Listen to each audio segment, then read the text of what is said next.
Saat ini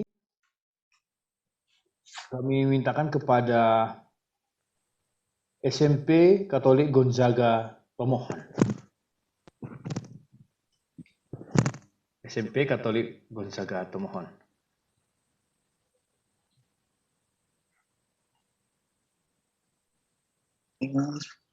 Selamat sore Bapak narasumber, para kepala-kepala sekolah, instruktur sekolah, dan juga suster, dan semua yang ikut pada sore hari ini.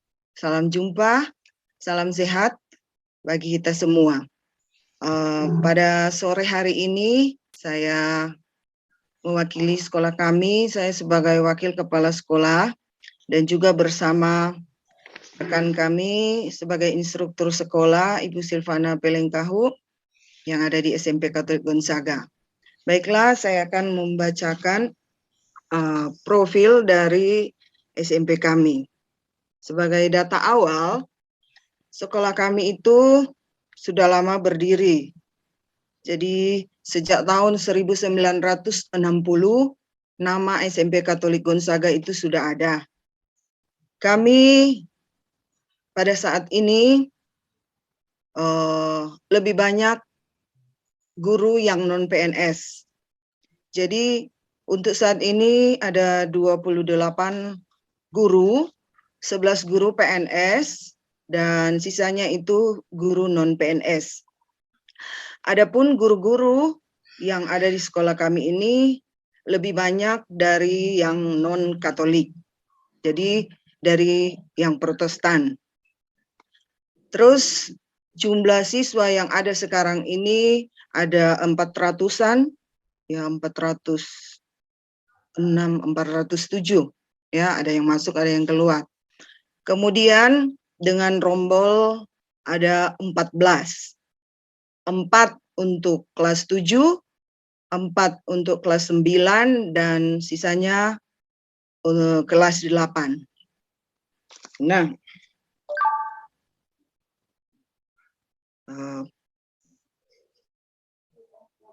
sesuai dengan visi misi sekolah kami, jadi visi SMP Katolik Gonzaga Tomohon itu adalah membentuk anak didik menjadi manusia seutuhnya seperti Kristus, beriman, unggul, bijaksana, dan Pancasilais sesuai semangat Santo Aloysius Gonzaga. Adapun kolase dari Santo Aloysius Gonzaga, yaitu kita mengambil pokok-pokoknya, yaitu kukuh sebagai pribadi, mampu beradaptasi dengan perkembangan global, dengan tetap berpegang pada penilaian hati nurani yang sehat, serta kepedulian bagi sesama. Kedua, bersifat proaktif, mampu mencari dan mengolah informasi dari berbagai sumber. Yang ketiga, mampu mempelajari hal-hal baru sehingga dapat menyesuaikan diri dengan baik. Keempat, memiliki keterampilan berkomunikasi di tengah masyarakat. Memahami dan menghargai kerjasama dengan sesama dan berbagai macam latar belakang. Keenam, memiliki sikap positif terhadap kerja tangan yang bertumpu pada penghargaan dan martabat. Ketujuh, mencintai dan memelihara lingkungan hidupnya. Kedelapan, peduli terhadap sesama, khususnya yang miskin dan menderita. Nah, untuk meneladani Santo Aloysius Gonzaga, nah karakter yang kami tanamkan kepada para peserta didik itu antara lain peduli terhadap sesama. Dua, kegiatan cinta lingkungan. Ketiga, siara dan devosi. Keempat, anjang sana ke panti-panti asuhan. Sehubungan dengan karakter atau keutamaan yang ditanamkan lewat Santo Aloysius Gonzaga ini, maka nilai karakter dari SMP Gonzaga Tomohon itu yaitu kita mengambil 3 dari solidaritas, karitas, dan subsidiaritas, subsidiaritas, yaitu budaya dan karakter itu simpati, peduli, kompak, dan bersahabat. Sebagai satu karakter yang kami tanamkan di sekolah kami, ini terdapat siswa yang ada dari luar Pulau Sulawesi, yaitu dari Papua. Nah, pada kegiatan-kegiatan yang lalu sebelum pandemi, sekolah kami mengadakan kegiatan olahraga, ada gala siswa yang mengikut sertakan anak-anak Papua, dan sekolah kami berhasil menang karena kerjasama dari anak-anak Papua dengan anak-anak yang ada di lingkungan di daerah tempat kami sendiri. Berikut juga ada kegiatan festival budaya, ya. Kalau di tempat kami itu ada festival Kabasaran, tari-tari Kabasaran. Di situ kami mengutus juga siswa yang dari Papua, dan ternyata mereka hebat. Bahkan mereka itu lebih hebat dari anak-anak yang sebenarnya asli daerah kami. Dan itu luar biasa, kami sangat sungguh-sungguh tersanjung dengan anak-anak dari Papua. Jadi itu sebagai wujud dari karakter kami peduli, tidak pilih kasih, dan tetap kompak dengan anak-anak yang ada di lingkungan walaupun berbeda budaya. Berikut, karitas, yaitu karakter yang kami ambil kasih, tanggap, terbuka, dan empati. Jadi seperti yang dilaporkan tadi, kami mengadakan kegiatan siarah. Setiap tahun itu dibuat jadwal khusus, juga anjang sana ke panti asuhan, dan baru-baru ini ada juga kami mengadakan kegiatan kunjungan ke tempat yang mengalami banjir bandang.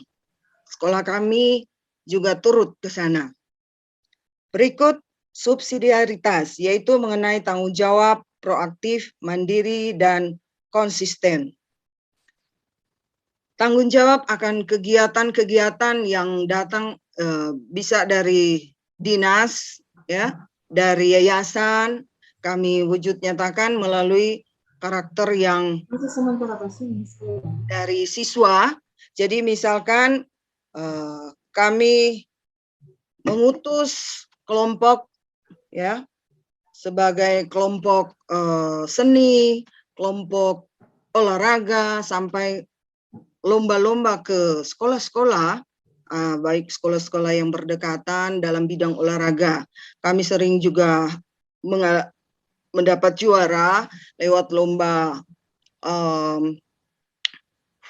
bola voli, basket, dan itu sangat disenangi oleh anak-anak, ya.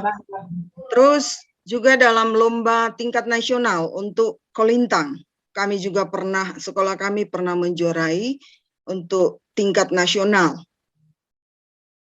Berikut yang saya mau tambahkan, di sekolah kami, lingkungan sekolahnya ada banyak air. Lingkungan sekolahnya untuk kami ada beberapa kolam yang dibuat memelihara ikan, ya, sebagai kepedulian kami terhadap lingkungan. Di sini juga kami rencanakan untuk membuat budidaya ikan air tawar, juga tanaman hidroponik. Nah, kami sudah membicarakan dengan pimpinan sekolah, juga pimpinan yayasan dari Yayasan Pendidikan Katolik Uskupan Manado, dan sudah pernah dicoba oleh Ketua Yayasan Pendidikan Katolik itu Pastor Revitanot, yang sudah mencoba untuk membudidayakan itu tanaman hidroponik dan juga tanaman-tanaman hias karena cocok dengan lingkungan sekolah kami. Jadi selain karakter peduli lingkungan, kami juga ada juga kegiatan-kegiatan yang lain yang kami rencanakan akan kami buat yang bersinergi dengan pemerintah, ya, pemerintah dalam hal ini pemerintah kota, yaitu kegiatan pertemuan orang tua dengan siswa, yang istilah bahasa Jawanya apa ya? Saya lupa.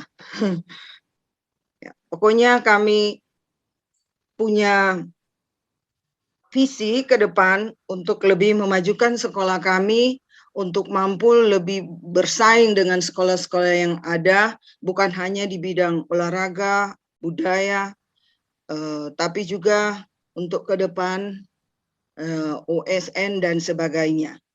Dan mungkin itu saja dulu, dan mungkin akan ditambahkan oleh teman saya, Ibu Silvana.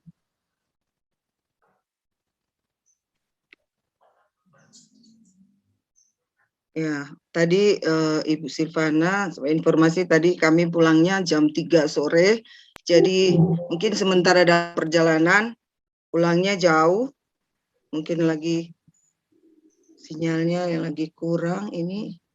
Jadi itu dulu, saya kira cukup sekian. Selamat sore dan terima kasih. Baik, selamat sore Ibu Jenny Melo. Iya. Mari, terima kasih Ibu. Terima Iya. kasih atas penjelasannya, luar biasa sekolahnya mendapatkan prestasi yang cukup banyak juga ya. Dan Iya. sekolah juga sudah cukup lama, mulai 1960. Iya. Baik, untuk kesempatan ini kami berikan kepada narasumber untuk menanggapi ketiga sekolah yang sudah menyampaikan presentasinya. Baik, mungkin dimulai dari Bu Durwarto, nanti akan dilanjutkan oleh Pak Heri dan dilanjutkan oleh Pak Hendi. Kepada Bu Dur, waktu dan kesempatan ini kami silahkan. Mas Hendri nanti yang nomor 2, Pak. Oh baik, yang nomor 2 nanti. Sudah janjian tadi. Mari Bu Dur. Oke, terima kasih Pak Wido Sigiro. Terima kasih sharing yang sangat luar biasa dari Suster Maltidis dan Pak Muhni Tasnim, juga dari SMP Bunda Ati Kudus Ibu Sandak tadi, kemudian dari SMP Gonzaga Ibu Jenny. Saya senang sekali karena ketiga sekolah ini memiliki karakteristik yang agak unik. Mengapa agak unik dan membanggakan bagi saya? Ini kan sekolah Katolik, ya namanya sekolah Katolik. Tetapi yang luar biasa itu guru-gurunya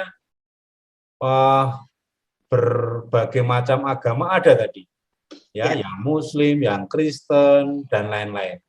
Murid-muridnya juga iya. Nah ini kan bagi saya tinggal dikembangkan terus agar kebinekaan ini bisa tumbuh, mengakar, menguat di sekolah-sekolah yang ada di Gorontalo ini. Karena tadi dari Pak Muhni sendiri mengatakan bahwa hampir 100% penduduk di Gorontalo ini Muslim. Tapi anehnya bagi saya, ada sekolah Katolik yang sejauh saya mendengarkan sharing begitu eksis diterima di tengah masyarakat yang mayoritas Muslim. Bahkan ada susternya juga. Nah ini bagi saya ini contoh yang sangat real, tidak perlu susah-susah mendidik pelajar Pancasila yang salah satu unsurnya adalah kebinekaan tadi. Ya, saling menghargai, yang Muslim menghargai bahwa ini sekolah Katolik punya misi sendiri dan bisa diterima dengan baik, dengan tenang. Nah ini kan dari berapa ya, ini hari ke-15 atau berapa FGD ini, baru mendengar ini sekolah yang sangat bervariasi tenaga pendidik dan kependidikannya. Untuk yang hal ini saya mengucapkan provisiat, mudah-mudahan ini bisa mengalir, netes kepada anak didik, mereka tidak perlu fanatik dengan keyakinannya, karena Bapak Ibu guru sudah bisa menampilkan teladan yang sangat baik terkait kebinekaan ini. Dari sisi yayasan, dari sisi ke Bapak Ibu guru, dari sisi nilai yang diperjuangkan, ya. Padahal kegiatan-kegiatannya juga sangat nuansa Katolik. Kalau tadi saya mendengarkan kegiatannya.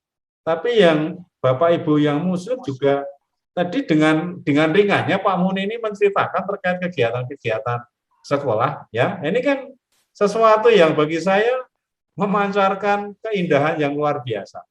Saya komentarnya di sisi itu. Mudah-mudahan saya lagi kebinekaan yang sudah benar-benar kuat hidup di antara guru-guru yang ada di sekolah-sekolah, 3 sekolah yang cerita tadi, ini benar-benar bisa dilihat oleh anak-anak, sehingga anak-anak mendapatkan contoh yang konkret. Di beberapa tempat itu kan paling susah itu mencari figur.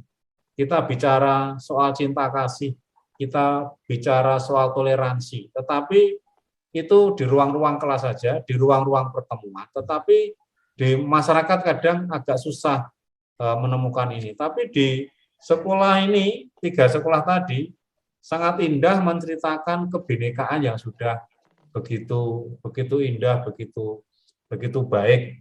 Saya kira nanti ini di kegiatan-kegiatan anak juga harus bisa berkembang ke seperti itu. 1 poin pelajar Pancasila saya kira sudah kebinekaan global maupun kebinekaan tingkat lokal itu sudah terjadi. Kalau sejak kecil anak-anak ini sudah terbiasa membangun toleransi, memahami satu dengan yang lainnya, menurut Pak Nadiem tadi, Menteri Pendidikan kita, pelajar Pancasila yang memiliki karakter kebinekaan nasional maupun global lebih mudah tercapai.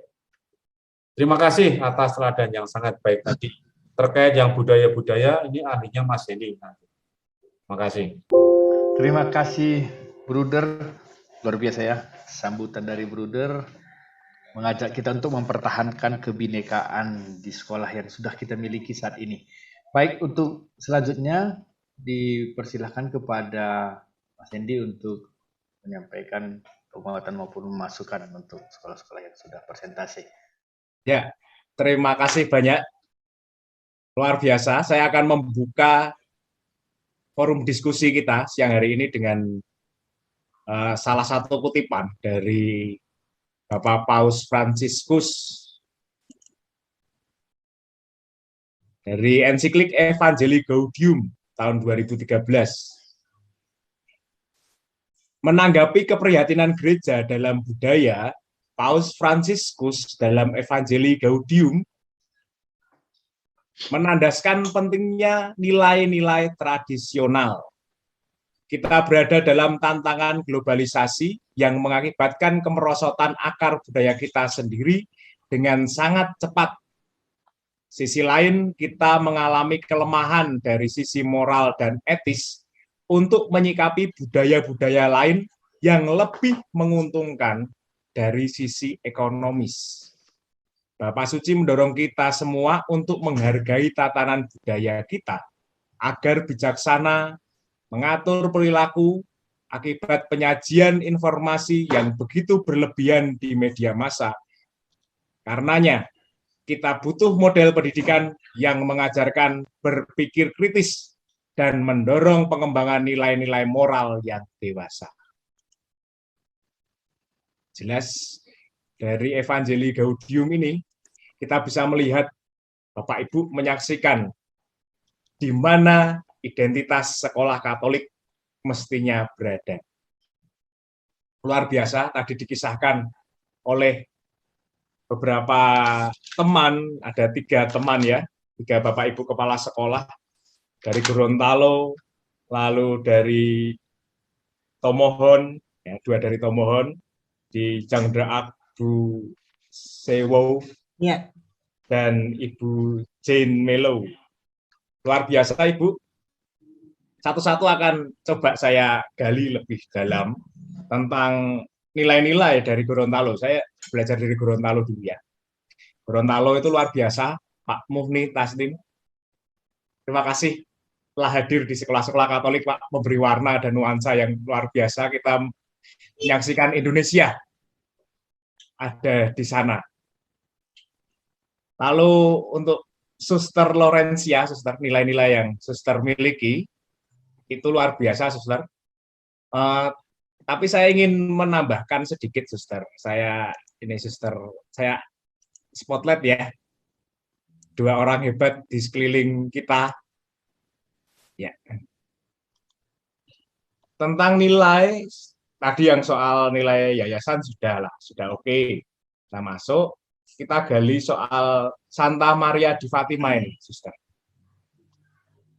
Kehadiran Santa Maria di Fatima itu berbeda dengan Santa Maria yang lain. Penampakannya itu misinya berbeda. Ketika saya pernah tinggal 1 tahun di paroki yang berlindung pada Santa Perawan Maria di Fatima ini, di Sragen. Ya, kita bisa melihat dan menyaksikan, merasakan untuk Suster Laurencia dan Pak Mufni, bagaimana Santa Perawan Maria ini menampakkan pada Lucia, Yasinta, dan Francisco. Ya. Ada misi tertentu, ada misi khusus, yakni misi pertobatan dan pembaruan gereja. Oke, dari sana, dari peristiwa itu, sebenarnya Romo Mangun ketika mendesain gereja Santa Perawan Maria di Fatima Sragen, tidak ada pintu di sana. Tidak ada pintu. Jadi gereja yang terbuka ditampakkan dalam sisi artistik gereja. Sragen itu mana? Sragen, Jawa Tengah. Sragen, Jawa Tengah. Perbatasan dengan Jawa Timur. Ya. Jadi gereja yang terbuka yang ada di Gorontalo yang saat ini diwakili oleh Sekolah Santa Perawan Maria di Fatima ini sungguh nyata. Ya, suster, bersyukurlah mengemban misi ini. Lalu masuk dalam gereja yang terbuka ada misi pertobatan, berarti ada ajakan untuk rekonstruksi sosial. Ya, kita akan mengembangkan, nanti akan bersama Pak Heri. Ini Pak Heri di samping saya sudah nyut. Saya suka itu membuat Pak Heri pusing. Nanti 3-tiganya akan saya bahas lebih detail supaya kurikulum yang kita perjuangkan itu semakin tajam. Gereja yang terbuka itu masuk dalam koridor nilai-nilai budaya, mulai dari Buyulah tadi, gotong royong tadi, maaf ya Pak kalau misalnya saya salah menyebut, Anggu, Hilayu, Hilaya, mohon maaf kalau dan Diayu, ya. Ya, terima kasih, ternyata agak benar. Gereja yang terbuka dimaknai langsung dari bahasa tutur kata lokal Gorontalo. Ini kan luar biasa ya, Prof. Guido. Pak Guido itu penggerak budaya juga. Jadi luar biasa, kita tercengang-cengang ya. Kenapa? Luar biasa, dan tadi kita maknai budaya Gorontalo ternyata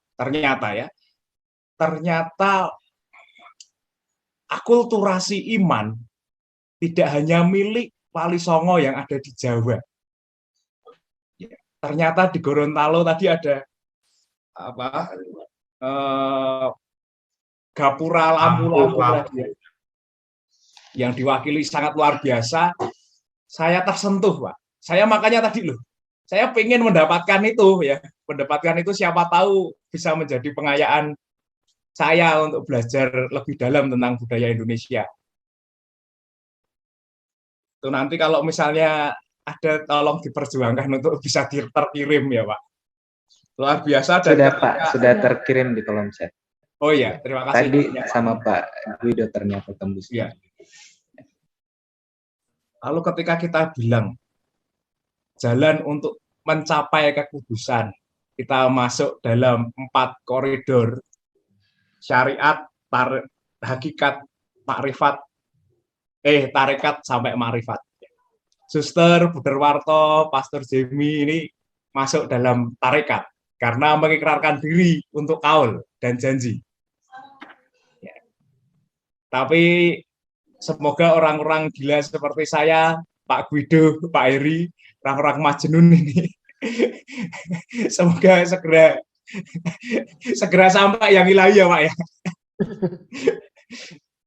Ini koridor yang mengingatkan kami semua bahwa tatanan masyarakat, ketika kita bilang syariat, ya, ketika kita bilang syariat itu tidak hanya di Madinah, ya Pak Muhni mungkin semakin paham ya, tidak hanya di Madinah, tetapi di daerah, di tempat yang kita pijak, di sana ada nilai-nilai kedamaian.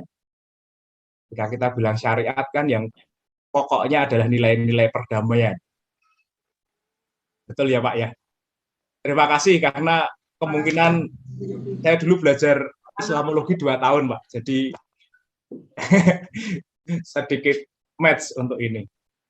Dan luar biasa ketika Suster dan Pak Muhni ini tadi masuk dalam koridor budaya dan mayoritas orang-orang Tionghoa yang ada di sana. Tentunya orang Tionghoa yang ada di sana berbeda dengan Tionghoa Medan ya Pak Guido, berbeda dengan Tionghoa Jawa. Ya.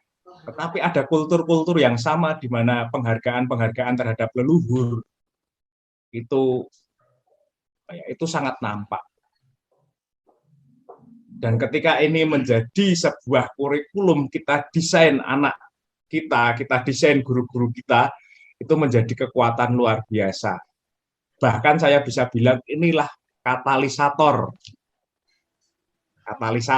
kurikulum merdeka di Gorontalo, bahkan di Indonesia kalau saya bilang. Luar biasa, multi etnik, multi budaya, multi religius. Tolong Suster, tolong buat kurikulum ya, Suster, buat dan kembangkan. Kalau kembangkan bisa mengembangkan, tapi alangkah baiknya saya sudah dipilih Pak Heri ini. Semoga bisa kita desain, Suster. Kita desain kurikulum yang istimewa untuk ini. Ya Pak Guido, dari teknologi pembelajaran nanti akan dibantu oleh Prof. Guido. Ini luar biasa dalam teknologi pembelajaran, Suster. Ini akan luar biasa. Ini menjadi apa ya? Menjadi sorotan nasional kelihatannya. Saya kok melihat ada insight apa ya? Kadang keluar gitu ya, keluar dari mulut, tetapi ini siapa tahu ini warta kenabian. Ya. Untuk kedepannya silahkan dikembangkan lagi. Nanti akan dibantu Pak Heri dan Prof. Guido untuk merancang bangun kurikulum yang unik, yang unggul, yang nantinya juga akan menjadi sorotan bagi bangsa Indonesia. Ini luar biasa. Lalu untuk Ibu Jen, ya Ibu Jen, ya. Gimana Ibu Jen? Ya. Ibu Jen, spotlight saya biar ya. Bisa tampak. Ya.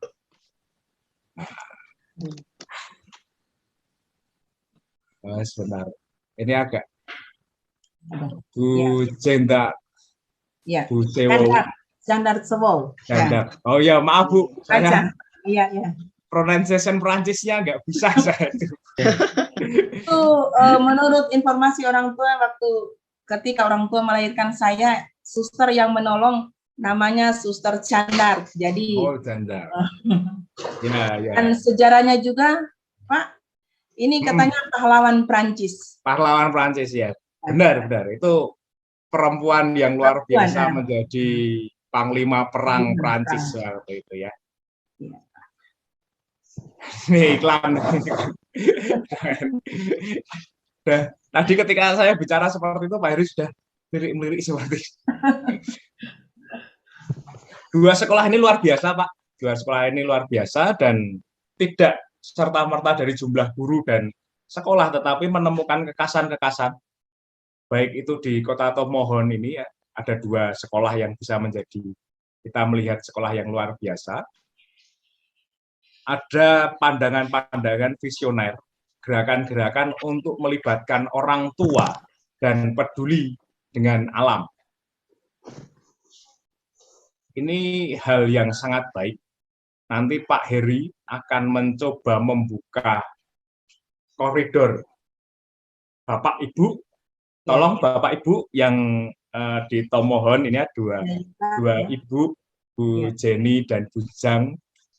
Ini tutup buku satunya, Bu. Tutup buku satunya, kita tutup sebentar, kita singkirkan sebentar.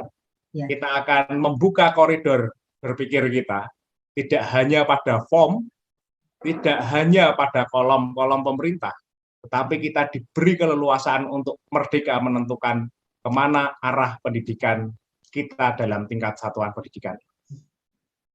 Ya, kita akan mencoba mengupdate atau bahkan menginstal ulang sekolah. Di Ibu berdua tadi sudah ada apa ya? Sudah ada idealisme yang istimewa, tapi karena kita ada dalam barrier buku 1, koridor-koridornya apa di buku 1, form-formnya bagaimana, sehingga buku, form, kolom tidak bisa menampung keliaran Ibu berpikir dan menentukan arah. Jadi kita tutup buku satunya, kita akan menentukan kemerdekaan kita mengelola sekolah. Ya, Pak. Sekali lagi kita siap ya, Bu, tutup. Kita lupakan sebentar apa itu form, apa itu kolom, visi misi dan lain-lain. Kita gali lagi potensi lokal yang ini sudah ditemukan oleh Ibu tadi, sudah diceritakan. Saya yakin Ibu ketika berbicara untuk menuturkan hal-hal yang visioner tidak melihat buku di buku 1 tadi. Ya, Bu. Ya, Bu. Tadi saya melihat itu, melihat dalam layar kaca ini, ketika Ibu mengutarakan hal-hal yang visi yang ingin saya kerjakan, yang akan saya kerjakan berbasis budaya lokal, Ibu tidak melihat matanya tidak ke bawah. Betul, Bu? Iya, Pak.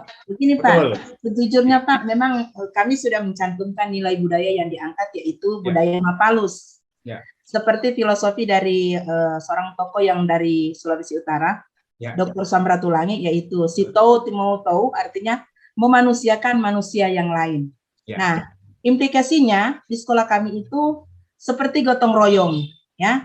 Kalau di kampung kami istilah lainnya juga nama bahasa kami di sini istilahnya masa sawangan, yang artinya memberi bantuan kepada anak-anak yang mengalami kekurang mampuan, baik dari segi finansialnya, dari segi mungkin cara berpakaiannya, kemudian dari keadaan di keluarganya, kemudian juga itu diwujud nyatakan juga misalnya diakonia ke panti-panti asuhan ketika masa prapaskah atau masa pasca atau masa advent. Ya, seperti itu juga. Kemudian implikasi lainnya juga yaitu gotong royong ketika di kelurahan ada lomba-lomba. Sekolah kami juga berpartisipasi dalam kegiatan yang dimaksud. Seperti juga contoh membersihkan lingkungan. Sekolah kami sudah melaksanakan itu pada hari Jumat ketika sebelum jam pertama dimulai, mengadakan bakti sosial, yaitu seluruh kampung, anak-anak digiatkan untuk mengangkat sampah dari ujung kampung sampai ke ujung kampung sebagai bentuk kepedulian dari budaya Mapalus ini, yaitu gotong royong. Ya, seperti itu, Pak. Terima kasih, Bu. Jadi kalau bercerita gini lebih merdeka ya, Ibu Jenny dan Ibu Jang. Lebih asik ya, bisa dari hati ke hati ini lebih asik. Jadi ketika membaca buku terpatok pada form, rasanya kurang dari hati. Lalu ketika kita bicara gini, bisa dari hati ke hati, bisa melihat, lalu melihat keadaan lingkungan yang banyak air, ya Bu ya. Bu Jenny tadi bisa ya kita akan membudidayakan budaya ikan air tawar dan ada hidroponik. Lalu bagaimana itu dikemas menjadi kurikulum unggulan. Nah, ini pakarnya Pak Heri. Ya, ada banyak PR nih untuk Pak Heri ini. Jadi KTSP kita benar-benar KTSP yang berwarna. Berwarna. Jadi ketika tadi dari Gorontalo berbicara soal warna-warni lampu-lampu dan bunga-bunga, itu luar biasa, itu sudah melambangkan Indonesia. Dari falsafah juga, dari falsafah, dari Samratulangi, pahlawan kita, untuk memanusiawikan manusia, dan falsafah untuk menjaga lisan, ya, menjaga lisan dari Gorontalo tadi. Itulah yang kita sebut dengan critical thinking dan computational thinking. Ya. Ketika kita bicara soal computational thinking bukan semata-mata perangkat digital, tetapi kemampuan untuk mengolah informasi. Kemampuan untuk mengolah informasi ini bagian dari critical thinking. Luar biasa, kita memasukkan unsur-unsur kebudayaan lokal untuk bicara bahwa sekolah kita mempunyai kurikulum unggulan yang akan kita bentuk dalam program organisasi penggerak. Ini. Terima kasih, Prof. Widu, Bapak Ibu, Suster. Terima kasih luar biasa. Terima kasih, Pak. Kita lanjutkan kurikulum unggul bersama Pak Heri. Terima kasih Pak Hendi. Bapak dan Ibu, kita diberikan tantangan yang luar biasa oleh Pak Hendi untuk mendesain sekolah. Baik, untuk selanjutnya disilahkan kepada Bapak Heri untuk memberikan masukan untuk ketiga sekolah yang telah tampil. Pak. Aduh, ya. Terima kasih, saya sudah meriang.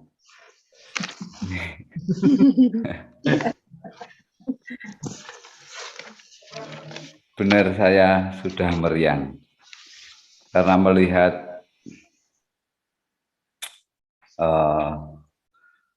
bagaimana teman-teman suster, Bapak Ibu menyampaikan ide-ide, gagasan yang sudah diimplementasikan maupun yang belum, itu sungguh sangat luar biasa.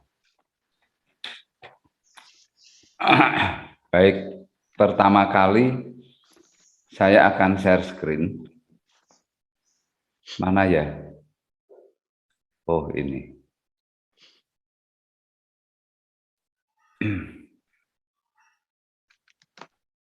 Saya share screen dokumen dari sekolah penggerak. Dokumen sekolah penggerak. Oh, panjang nian.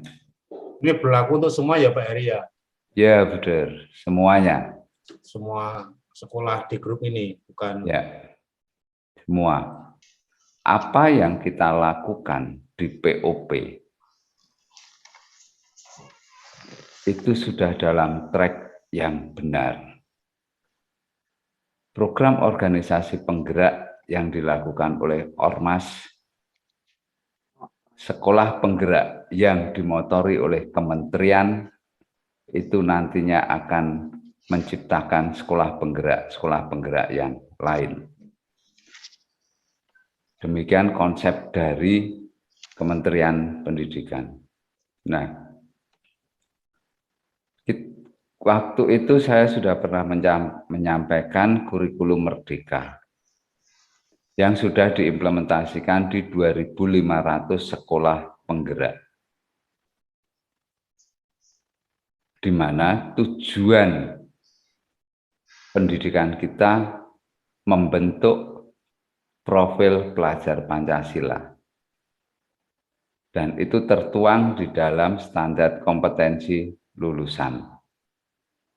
Di mana di dalam standar kompetensi lulusan ini ada standar isi, standar proses, standar penilaian, dan seterusnya.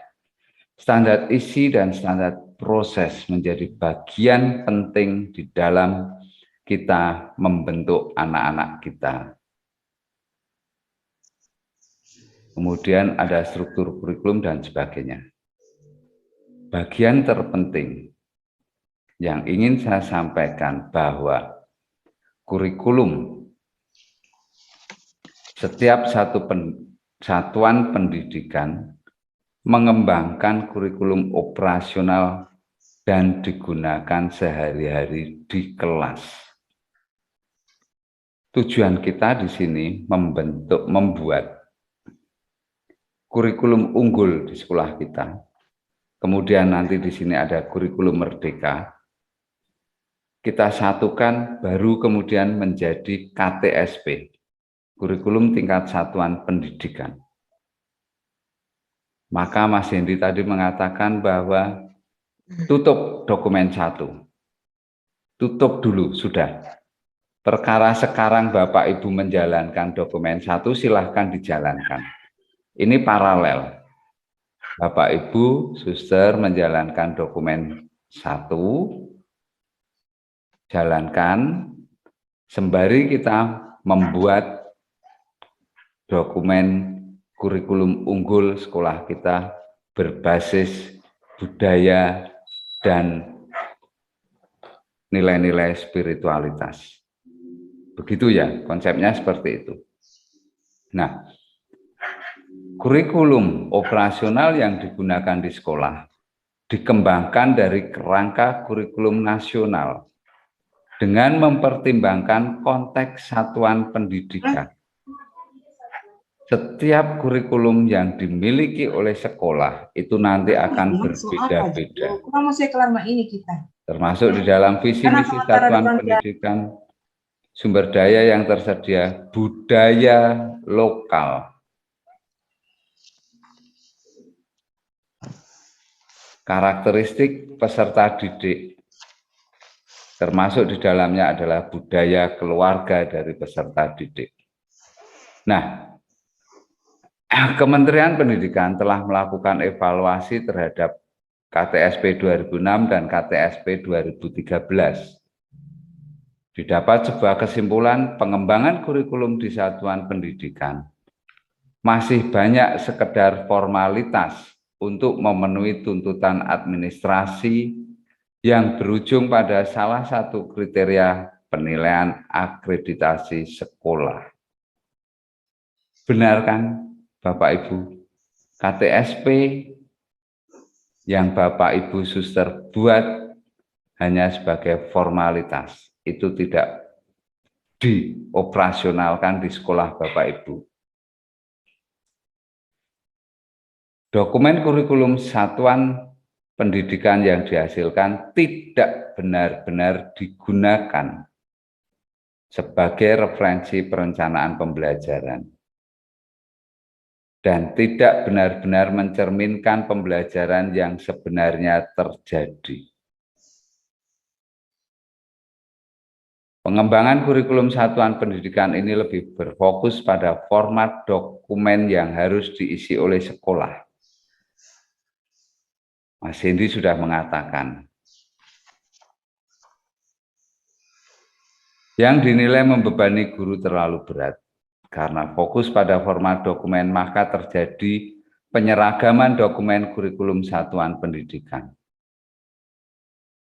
Hal ini bertentangan dengan prinsip yang paling mendasar dalam pengembangan kurikulum satuan pendidikan, yaitu keleluasaan setiap satuan pendidikan untuk mengembangkan kurikulumnya sesuai keunikan masing-masing.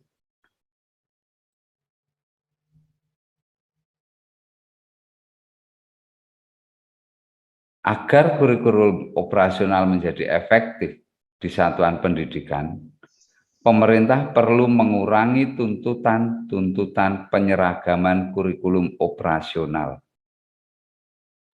Penilaian kurikulum operasional perlu merujuk pada kesesuaian antara kurikulum operasional dengan kriteria yang bersifat prinsip, bukan teknis. Ini yang berbicara bukan saya. Saya hanya menunjukkan bahwa apa yang kita lakukan sungguh sangat sesuai dengan yang dimaui oleh pemerintah. Prinsip pengembangan kurikulum operasional Satu, berpusat pada peserta didik. Berpusat pada peserta didik. Ingat bahwa kurikulum yang kita buat itu nanti mengarahkan kepada pengalaman belajar siswa. Dan pengalaman belajar siswa ini dikonstruk sendiri secara pribadi oleh siswa. Di dalam otak siswa. Gitu ya. Prinsip yang kedua adalah kontekstual. Kekhasan dan sesuai dengan karakteristik satuan pendidikan. Konteks sosial budaya dan lingkungan. Luar biasa kan apa yang sudah kita lakukan ini. Serta dunia kerja dan seterusnya. Esensial. Semua unsur informasi penting atau utama yang dibutuhkan oleh para pemegang kepentingan tentang kurikulum yang digunakan di satuan pendidikan dapat diperoleh di dokumen tersebut.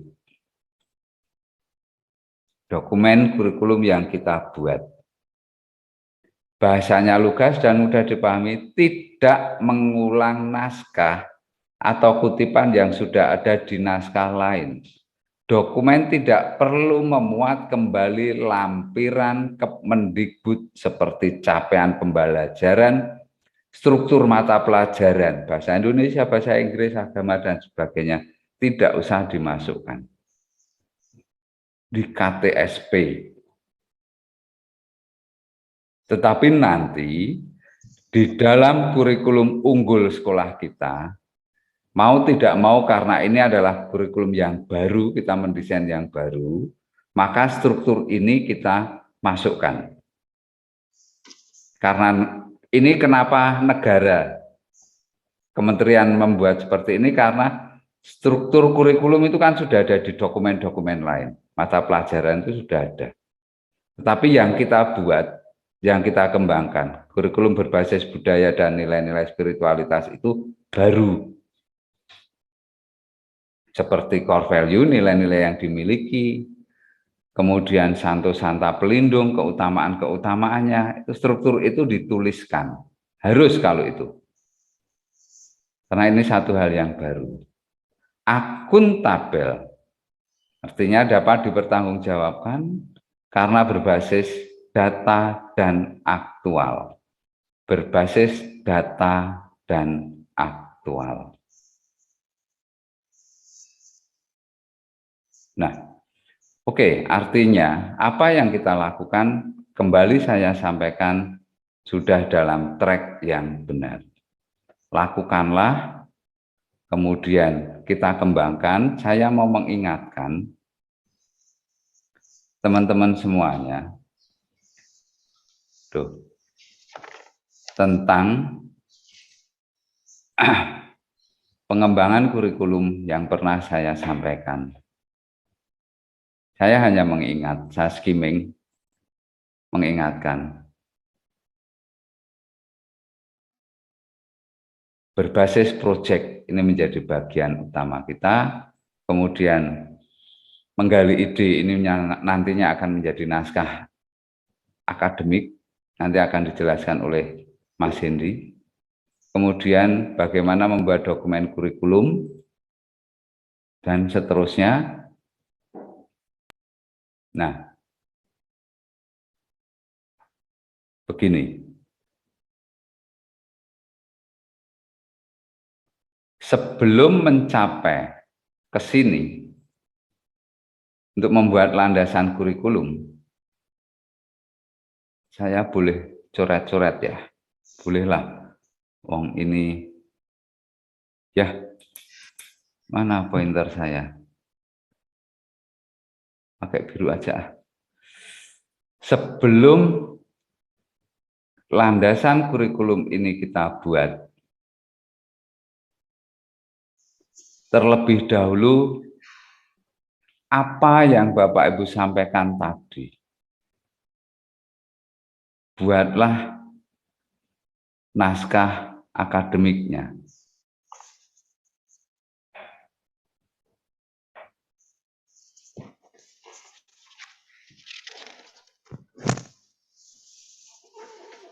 Oke ya, naskah akademik.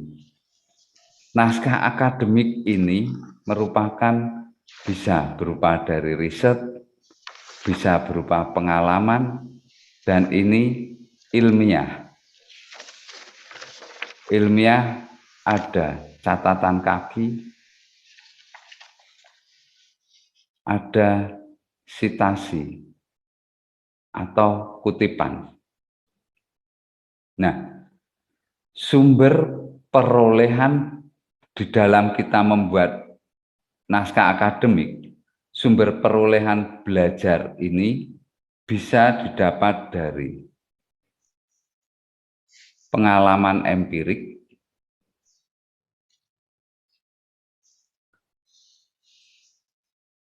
kemudian yang kedua adalah filsafat, yang ketiga dari penelitian, yang keempat dari teori.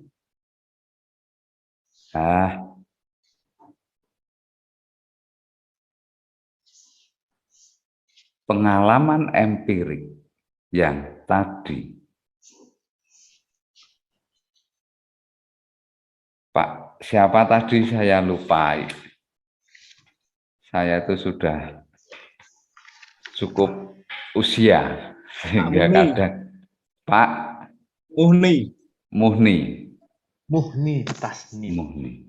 Pak, silahkan Bapak wawancara Mas Hendi tentang apa yang tadi disampaikan Bapak, dan itu gunakan dalam naskah akademik.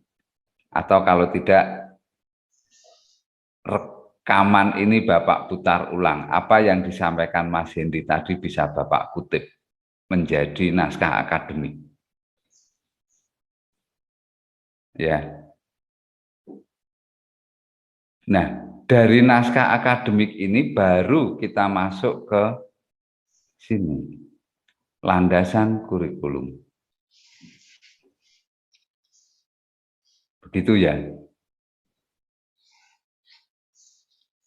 Ini bagian penting. Berbasis data dan aktual. Saat kita sudah mempunyai ini dan kemudian ada pengawas yang datang menanyakan KTSP kita bisa tunjukkan data ini. Ini naskah akademik kami, ini pengembangan kurikulum kami, ini kurikulum unggul sekolahan kami, ini kurikulum merdeka, dan ini KTSP kami. Nah,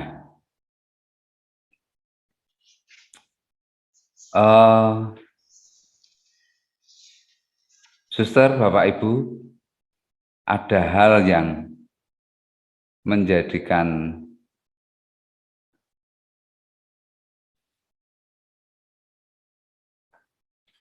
tantangan besar bagi kita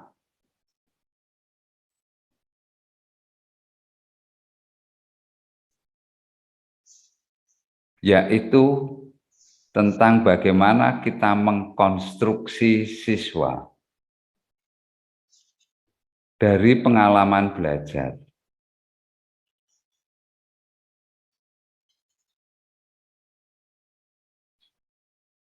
Nilai-nilai budaya yang Pak Muni sudah rumuskan itu menjadi sebuah pengalaman belajar yang sangat luar biasa untuk anak-anak.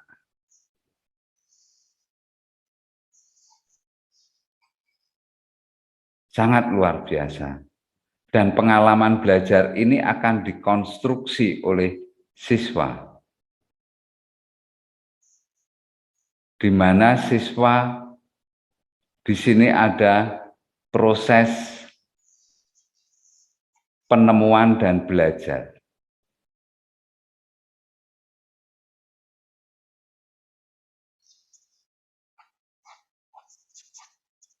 Pak Guido lebih piawai nih di teknologi pembelajaran. Ada proses penemuan dan belajar. Siswa akan mengkonstruksi itu. Nah, proses penemuan dan belajar yang dikonstruksi oleh siswa itu sifatnya adalah personal. Setiap siswa itu bisa mengkonstruksi sendiri pengalaman-pengalaman belajar mereka. Ini yang tadi Mas Henry bilang saya sudah pelirak-pelirik, saya berpikir bahwa kalau siswa salah mengkonstruksi ini cukup berbahaya soalnya. Kemudian unik. Dan kemudian developmental itu terbangunkan ya, terbangun dengan sendirinya. Nah, kenapa ini konsep yang luar biasa, tetapi ini anak-anak masa remaja, dan di mana konstruksi yang diharapkan dari kurikulum kita, yang dikonstruksi oleh siswa, itu kita inginnya baik kan? Baik dan benar.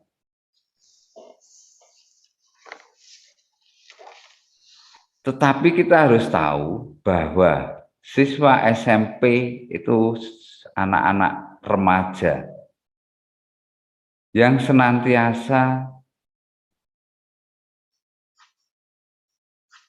berubah-ubah.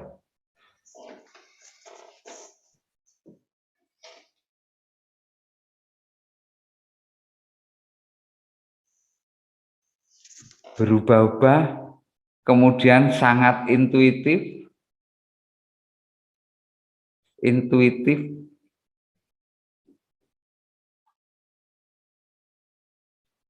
naif, dan kurang ilmiah.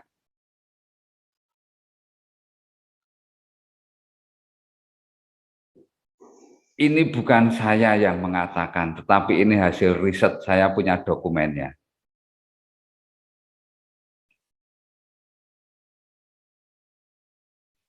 Nah, jika guru tidak mendampingi dalam koridor yang benar, konstruksi siswa ini bisa blooming. Dia akan mengkonstruksi berdasarkan pengalaman kesehariannya di dalam masyarakat. Dan itu berdasarkan intuisi-intuisi mereka. Terus konsep kebenaran itu kebenaran berdasarkan diri dia. Sedangkan di tataran SMP, ini muncul sifat ini. Ya enggak usah SMP lah. Guru kadang kita pun juga berargumen ya tidak ilmiah. Menurut saya begini. Ya ada kebenarannya, tapi kadang juga enggak ilmiah.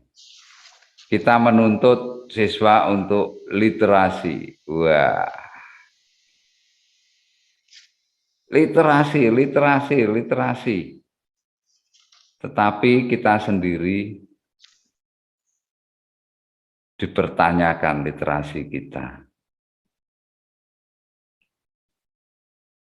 Kenapa saya mengatakan ini? Karena saat ya sudah lama lah, 2015 UKG bagaimana dengan aspek profesional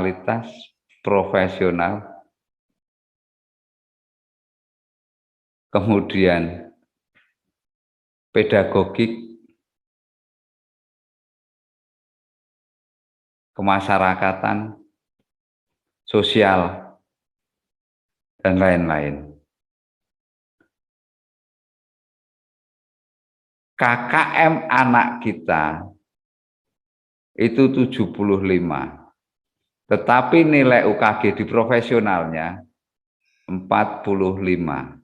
45 atau 54 ya, kira-kira begitu. Karena saya pernah nulis ini di Harian Suara Merdeka. 54. Anak kita tuntut 75 nilainya kognitif, sementara gurunya 54.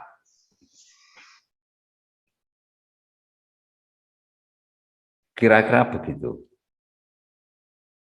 Jadi untuk mengkonstruksi siswa agar dia benar, maka saya tarik ke sini, guru harus benar. Di dalam menginternalisasi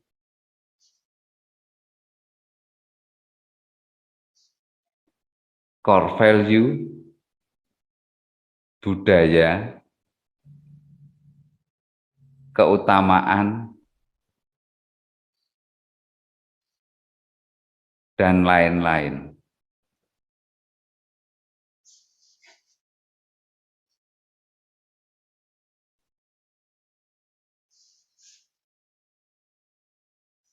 Kira-kira demikian tadi kenapa saya sudah dikerjain sama Mas Hendy dan Bapak Ibu suster semuanya. Lokal jenius yang ada di Gorontalo, yang ada di Tomohon, sungguh luar biasa. Bagaimana Pak Muhni Tasnim menggabungkan dua kepercayaan agama. Kepercayaan sama agama sama enggak? Nanti tanya Mas Hendy. Kepala saya pusing tadi, Pak. Benar, Mas. Jika ini benar melakukannya, luar biasa sekolah Bapak, suster. Di depan sekolah Santa Maria ada SMP Negeri 5. Dan muridnya hampir 400-an kalau nggak salah. Di seberang sana ada SMP Negeri 15. Bapak kok tahu? Saya pernah ke Gorontalo.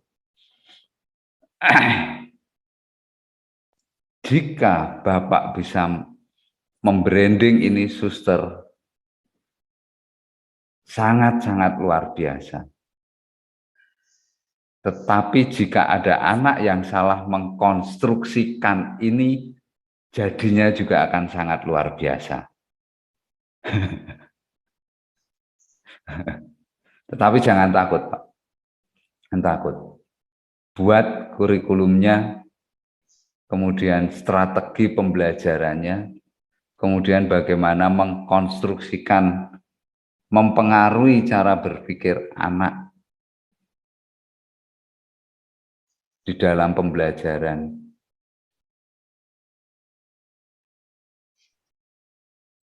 Makin lama makin ke sini, saya tidak lagi menjelaskan tentang core value, Santo Santa pelindung, ini ada budaya, dicari keutamaannya, itu penting ya. Tapi saya tergelitik untuk jagani itu apa? Jagani. Bahasa Jawanya itu jagani. Antisipasi ya, menjaga, antisipasi. Mengantisipasi.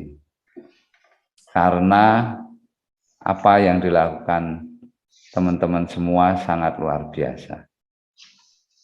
lakukanlah dengan benar, buat kembangkan atau buat kurikulum keunggulan sekolah kita dengan detail dan benar, maka kita bisa mengawal dari awal, dikawal dari awal terus. Dan saat Suster Matildis, Suster Laurencia, Bu Jandak, Bu Jenny Melo tidak ada di sekolah itu lagi, teman-teman semua sudah meninggalkan sebuah dokumen yang sangat bersejarah di sekolah teman-teman semuanya.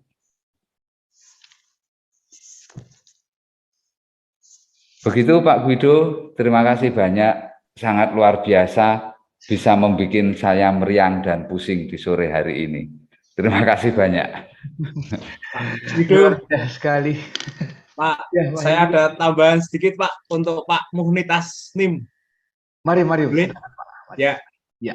Saya share screen ya Pak. Ini kiranya bisa menjadikan salah satu bahan bacaan ketika membuat naskah akademik. Karena di Gorontalo mayoritas Muslim, kita mau berbicara pendekatan ini Pak. Ini. Share. Tampak ya.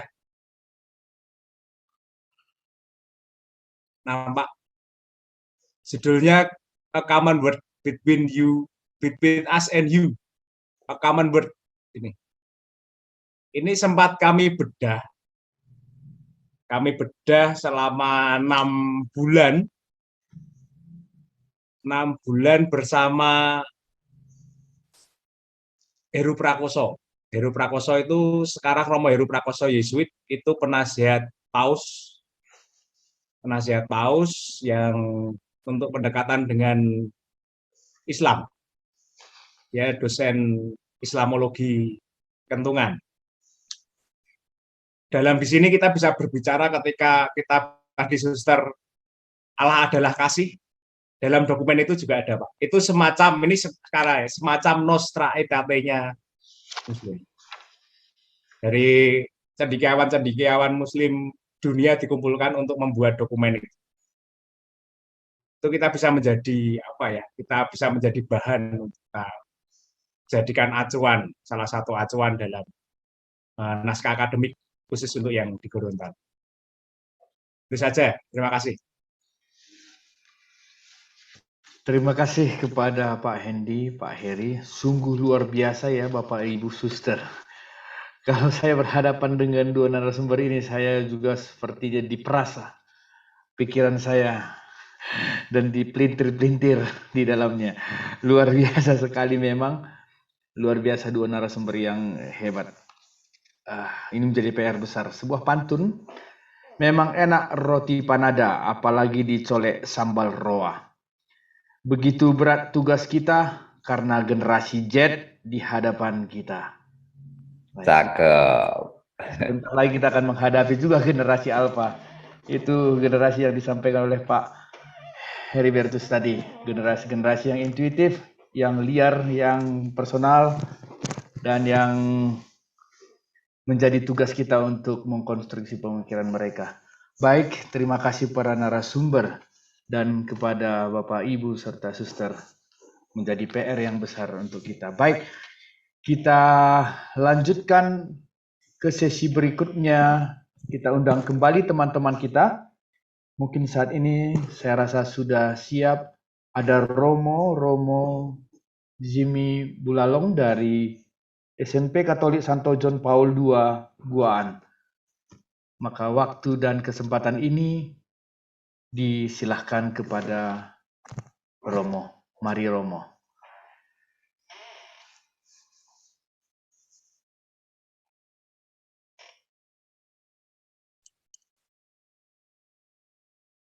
Komputernya masih mute, Romo.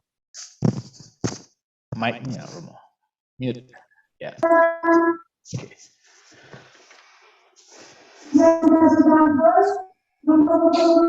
Saya mulai. SMP kami baru lepas dari usia balita. Jadi baru. baru tanggal 1 Agustus yang lalu merayakan 5 tahun SMP kami. Nah, SMP ini didirikan atas dasar untuk menjawab kebutuhan pendidikan Katolik atau sekolah Katolik yang ada di wilayah ini. Ini dimulai ketika saya diangkat jadi pastor paroki di Paroki Santo Fransiskus Xaverius Buaan pada bulan Agustus tahun 2015.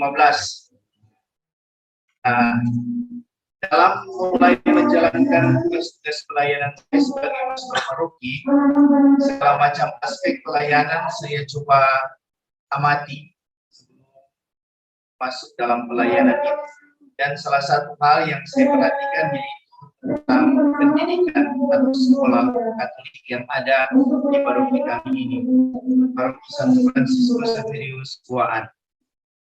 Nah, dalam pengamatan saya, ada kebutuhan dari umat pertama-tama atau dari siswa-siswi setelah tamat SD Katolik. Karena di paroki kami, sekolah Katolik yang ada baru tingkat SD, yaitu SD Katolik Santo Fransiskus Xaverius Buaan. Nah, belum ada SMP Katolik, sehingga kemudian anak-anak yang ingin melanjutkan ke sekolah Katolik di jenjang SMP, sekolah menengah pertama, harus ke paroki lain yang jauh dari sini, yaitu Paroki Santo Kristoforus, Paroki Kristus Raja Kota Mobagu, yang jaraknya dari sini sekitar 25 kilo, sehingga anak-anak yang ke sana ya untuk bisa memperoleh pendidikan Katolik dan suasana sekolah Katolik harus pergi ke sana.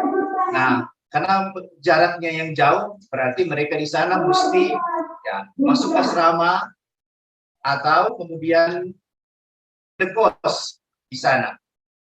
Nah, anak-anak dalam usia seperti itu belum tahan masuk asrama, belum tahan untuk indekos, belum bisa mengurus diri sendiri di luar jam sekolah.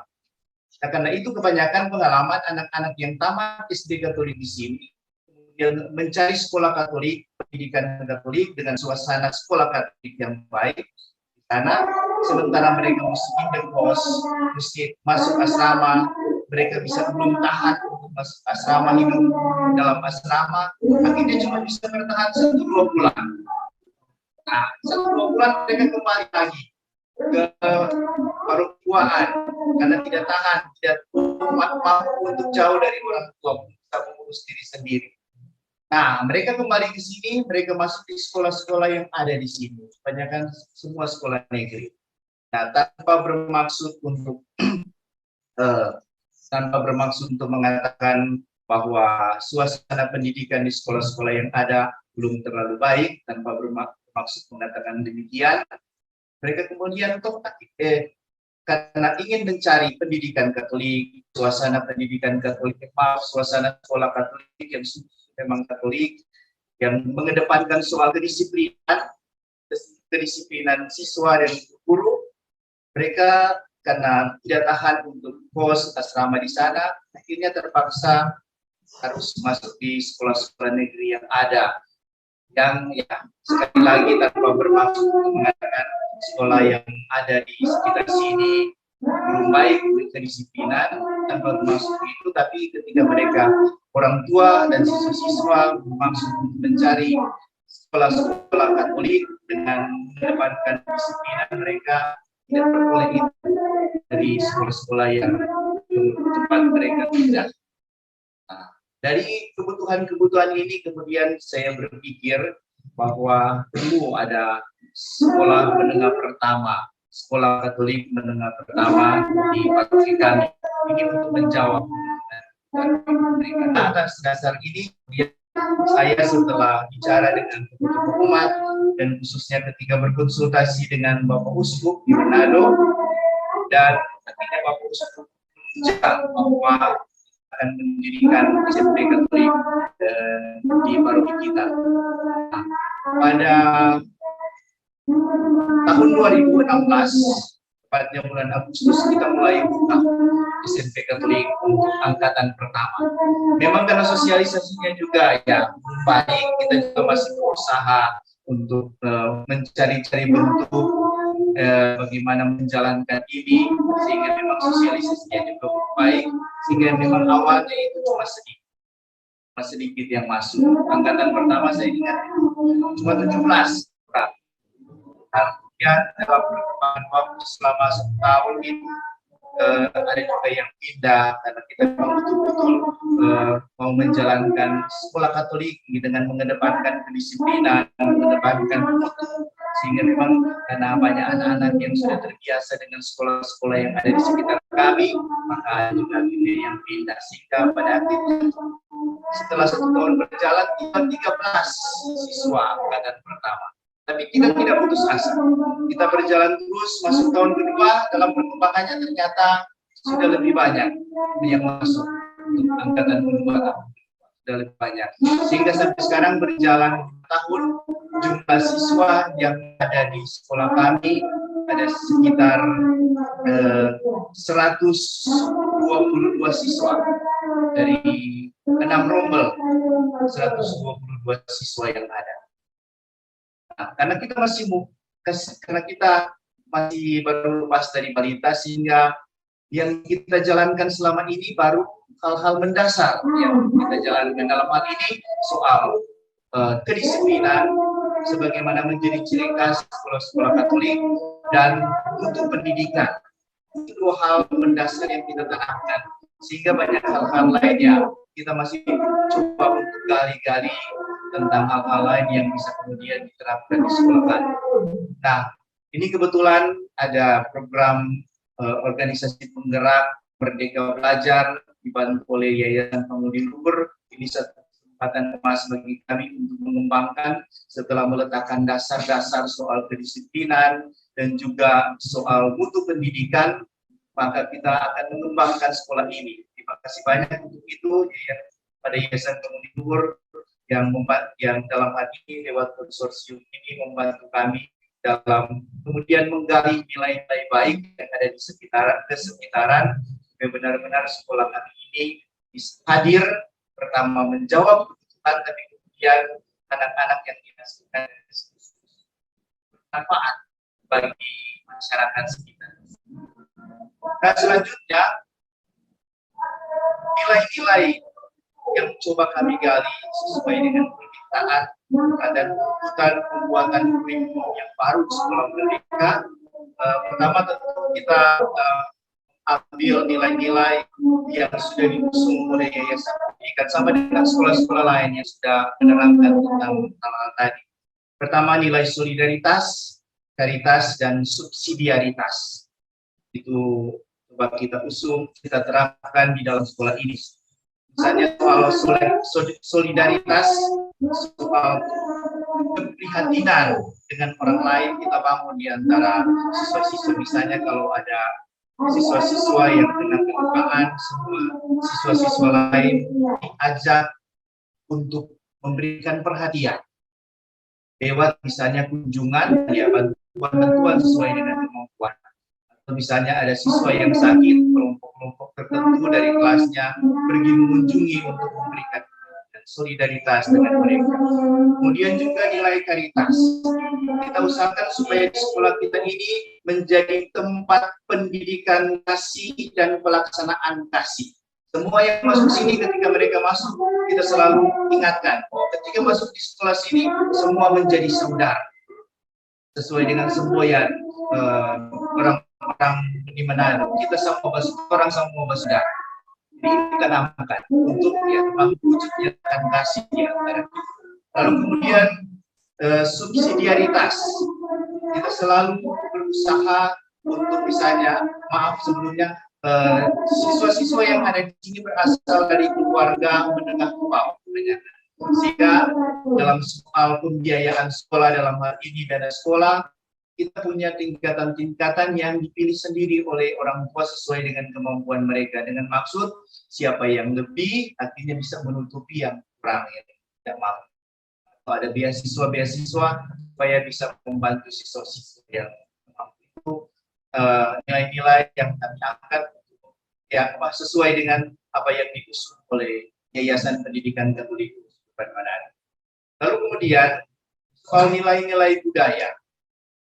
Nilai-nilai budaya yang ada di sini, wilayah Paroki Santo Fransiskus Xaverius Kuaan atau wilayah dari SMP Katolik St. John Paul II Kuala itu berada di wilayah dengan budaya Bolaang Mongondo. Nah, tapi penduduk dan masyarakat di sekitarnya itu orang-orang yang berasal dari budaya Minahasa. Sehingga siswa-siswa di sekolah kami itu, ya dapat dikatakan itu 100% itu orang-orang Minahasa, meskipun sekolah ini berada di wilayah budaya Bolaang Mongondo, di Kabupaten Bolaang Mongondo Timur. Sehingga dua budaya ini, ya, istilahnya mewarnai kehidupan sekolah ini. Memang terus terang tidak ada orang dari sekolah Mongondo yang sekolah di sekolah kami. Semua orang Minahasa, karena memang masyarakatnya yang di sekitar sekolah kami itu orang-orang Minahasa semua yang datang kemudian tinggal di wilayah budaya Bolaang Mongondo. Nah, karena itu budaya-budaya tertentu dari Bolaang Mongondo itu kami angkat. Nah, misalnya di dalam budaya Bolaang Mongondo itu ada semboyan, moto tompiaan, moto tabian, moto tanoban. Jadi pertama moto tompiaan itu arti itu DP bahasa di sini baku-baku sayang, saling menyayangi, itu moto tompiaan. Lalu ada semboyan moto tabian, ya sebenarnya hampir sama artinya, yaitu baku-baku baik, saling berbaikan. Lalu ada juga semboyan moto tanoban, orang diajak untuk saling baku-baku ingat dimanapun kita berada, atau mungkin dalam kondisi-kondisi tertentu, mari kita ungkapkan bahwa kita mengingat mereka dalam situasi apapun. Itu ada semboyan-semboyan begitu dalam budaya Bolaang Mongondo. Lalu kemudian dari kesenian-kesenian tertentu yang ada di Bolaang Mongondo, itu misalnya ada seni yang disebut tarian kabela. Tarian kabela itu adalah tarian untuk menyambut tamu. Nah, di sini ada nilai keramatamahan, sopan santun, keramatamahan yang kemudian kita angkat. Itu antara lain budaya atau nilai-nilai budaya dari Bolaang Mongondo yang kita angkat. Kemudian kita ajarkan di sekolah kita. Lalu dari Minahasa, dari budaya Minahasa, tadi sudah banyak diterangkan tentang beberapa nilai dari budaya Minahasa. Tadi ada semboyan dari tokoh pendidik termasuk pahlawan nasional dari Sulawesi Utara, yaitu Samratulangi, Sito Tumoto, manusia hidup untuk memanusiakan orang lain. Lalu ada lagi yang itu palus, itu saling membantu dalam kerja. Misalnya cuma yang dipakai ketika orang berkebun, jadi saling membantu, bekerja sama, misalnya dalam membuka lahan yang baru, kebun yang baru, dalam mengolah kebun dan hal-hal lain, itu disebut mapalus ya, atau dalam bahasa umum itu royong, mapalus. Lalu di dalam budaya Minahasa ada yang disebut dengan rukun. Nah, rukun ini adalah kelompok-kelompok keluarga besar yang kemudian saling membantu di dalam peristiwa-peristiwa duka maupun suka. Misalnya kalau ada anggota keluarga dari rukun itu yang meninggal, mereka bantu dalam berbagai hal, dalam materi, keuangan, dan lain-lain, mereka saling membantu. Tapi juga dalam hal-hal suka, misalnya ada pesta-pesta pernikahan, atau juga ada wujud-wujud lain dari satu keluarga, mereka kemudian saling membantu, saling merembuk untuk bisa saling membantu supaya semua tujuan-tujuan apa yang mereka laksanakan itu bisa tercapai. Itu yang disebut rukun dan marah rukun yang ada di sini. Suka melupa. Lalu kita punya pelindung yang saya angkat, yaitu Santo Yohanes Paulus kedua, seorang paus yang baru ini kemudian dikanonisasi menjadi orang kudus dengan gelar santo. Nah, dari nilai-nilai hidup yang kita angkat dari pelindung kita, pertama-tama saya mengangkat paus ini, Paus Yohanes Paulus kedua sebagai pelindung sekolah kita. Ini ada kaitan dengan pendidikan anak-anak, sekolah anak-anak. Saya tertarik karena ketika saya membaca, maaf sebelumnya, saya adalah salah seorang yang mengidolakan Paus Yohanes Paulus kedua. Nah, saya pertama tertarik untuk ambil Paus Yohanes Paulus kedua sebagai pelindung sekolah ini ketika membaca dan kemudian dihubungkan dengan sekolah kami itu dengan masa-masa sekolah dari paus ini. Paus ini menjalani masa-masa sekolah di masa terjadinya perang-perang yang ada perang-perang antar negara yang ada di Eropa pada saat itu, melewati juga masa Perang Dunia Kedua, sehingga kemudian pada saat itu kalau kita baca dalam riwayat hidupnya, paus ini mengalami masa di mana karena situasi perang tidak bisa untuk sekolah langsung di lokasi sekolah, tetapi harus bersembunyi untuk demi keamanan supaya tidak terkena dampak dari perang itu. Tapi dalam situasi seperti itu, dalam situasi yang sulit, paus kecil ini yang bernama Lolek, saya panggilan hari-harinya, terus tekun untuk belajar. Kalau malam dengan lilin, dengan lampu kecil, terus bertekun belajar. Ini yang bisa kita angkat setiap kali kita menerima siswa baru, memperkenalkan spiritualitas kita. Ini hal yang kita ajar supaya mendorong anak-anak supaya pun belajar dalam situasi sesuai itu juga kita harus belajar. Kita gunakan kesempatan dalam sesuai belajar karena dalam masa-masa sekolah itu tugas utama kita sebagai anak-anak sekolah harus belajar dalam situasi apapun juga. Lalu ketika dia digelar sebagai seorang kudus, ada banyak nilai-nilai yang kemudian kita bisa terima. Pertama soal kesucian hidup, ya tentu dia digelar paus pertama-tama karena kesucian hidupnya yang unggul.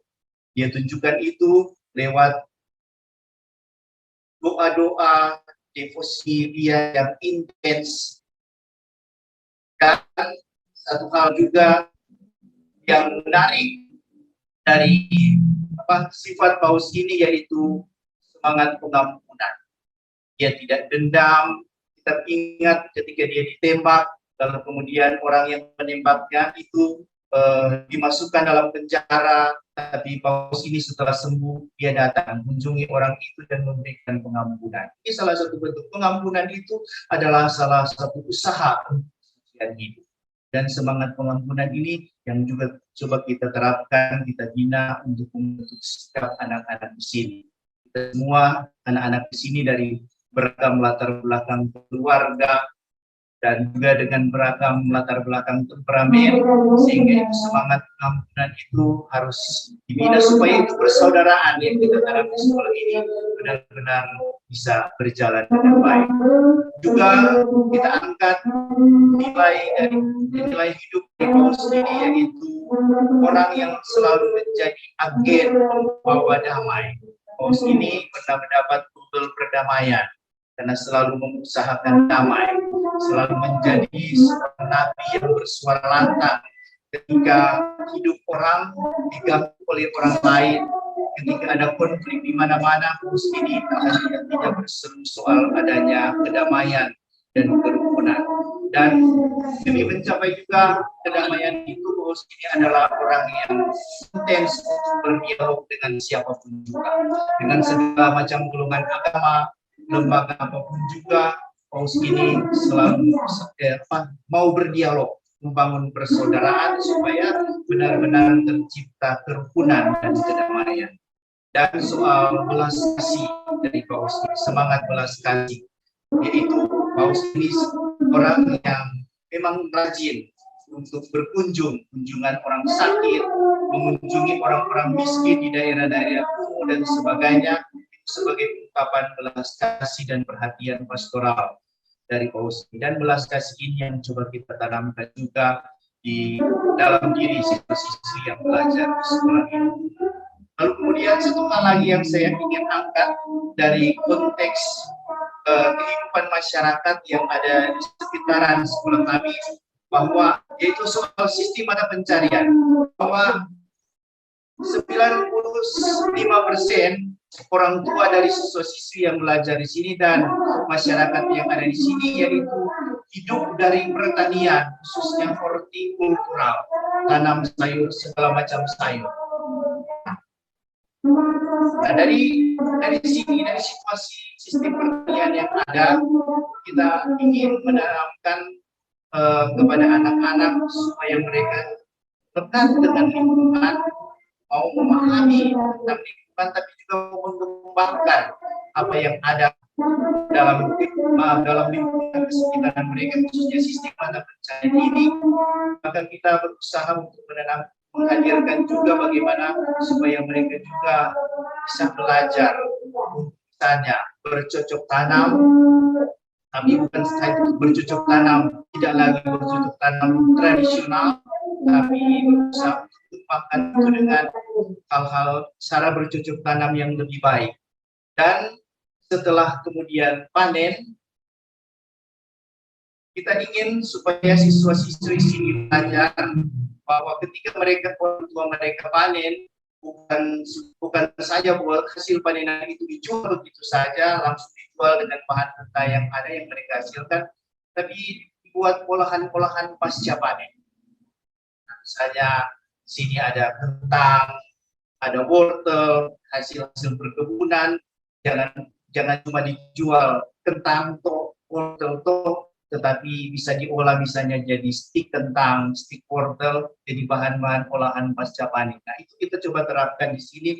Kita bagaimana kita ajarkan kepada siswa kreativitas seperti ini, dan untuk itu kita gunakan masyarakat yang ahli di sini, yang tahu di sini, kita datangkan di sekolah kita supaya mereka bisa mengajarkan siswa-siswi, sehingga siswa-siswi itu, sekolah kami kelihatan benar-benar menghargai dan memanfaatkan kearifan lokal yang ada di sini, sehingga nanti mereka bisa bermanfaat, bisa juga menjadi penggerak dalam kehidupan masyarakat, khususnya yang berkaitan dengan konteks mata pencaharian yang ada di dalam masyarakat yang di sekitaran yang ada di wilayah ini. Saya kira itu hal-hal yang kami angkat dari nilai-nilai budaya, dari nilai-nilai hidup pelindung kita, dan juga dari nilai-nilai yang sudah diusung oleh Yayasan Pendidikan dan Itu saja, terima kasih banyak. Baik, terima kasih Romo. Luar biasa sharingnya. Termasuk sekolah yang cukup muda dengan perkembangan siswa yang cukup baik, sejumlah 122 siswa sekarang dengan 6 rombel. Mengangkat nilai kebudayaan itu Bolang Mangundo, ya, suku Bolang Mangundo dan suku Minahasa dengan semangat Santo Yohanes Paulus II.